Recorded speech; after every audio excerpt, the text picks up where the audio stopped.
O objetivo dessa aula é ser a mais curta e direta possível.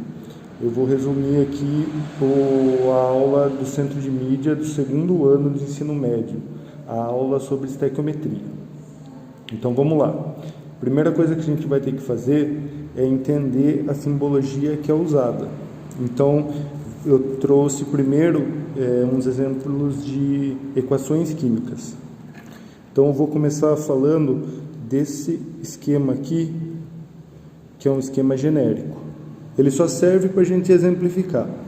Então eu sempre vou ter uma estrutura parecida com isso. Eu tenho lá uma substância química A, que é representada pela essa letra A grande, uma substância química B, que elas vão interagir e vão formar um produto, que eu vou chamar ele de produto C ou de produto D, aqui nesse esquema.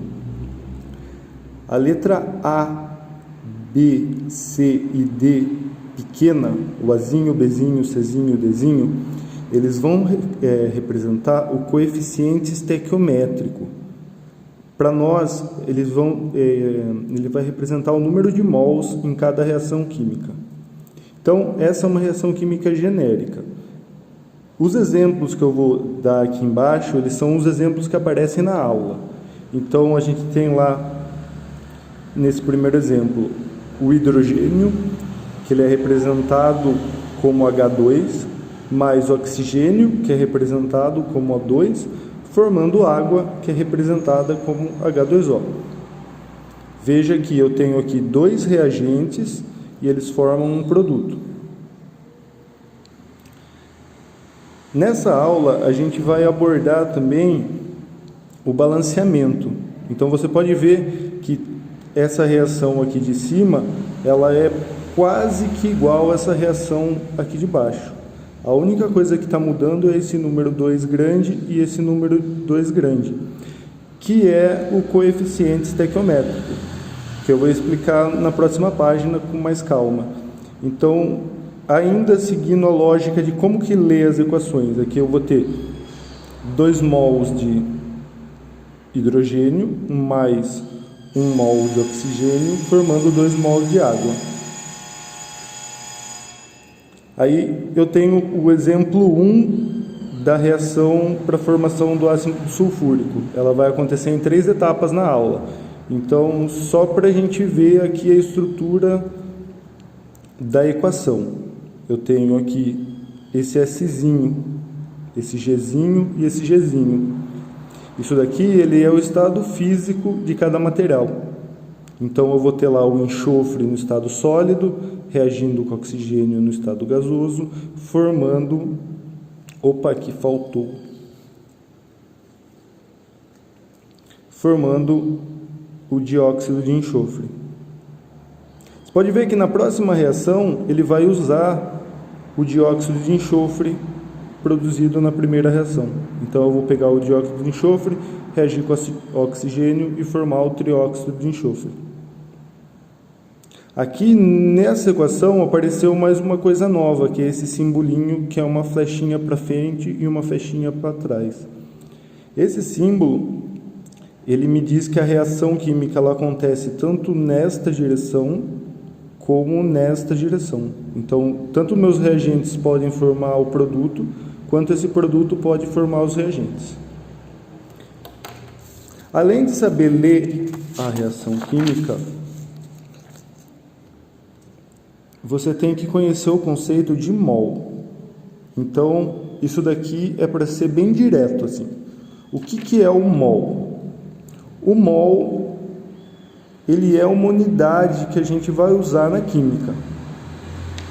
Então, sempre que você vê aqui, por exemplo, nas equações, esse número grande, a gente está falando em quantidade de mols.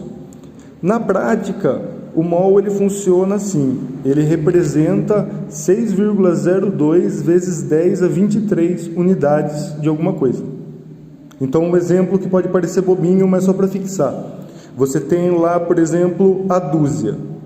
Você vai na padaria e pede uma dúzia de pães. O cara lá vai entender que são 12 pães.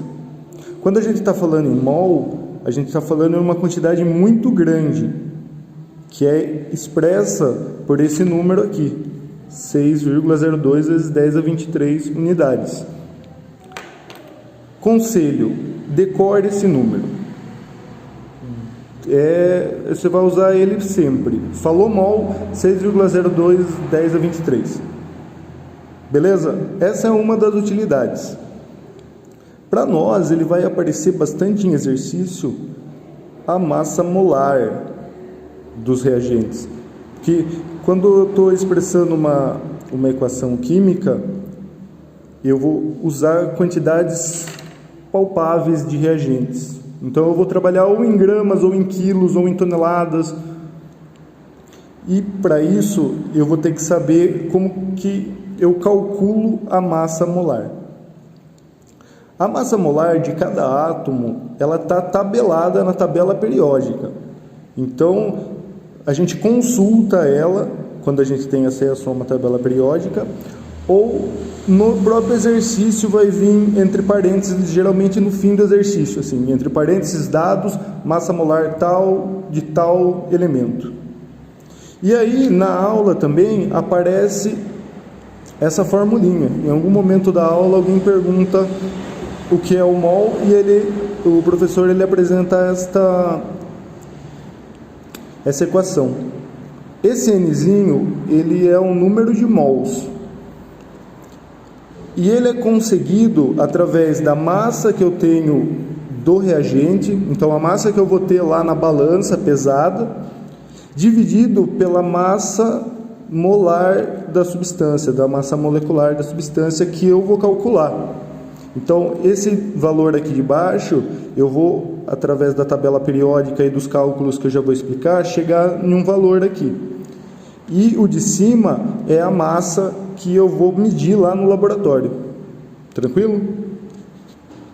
Então, o mol para nós, ele é o coeficiente estequiométrico que aparece, esse número grande.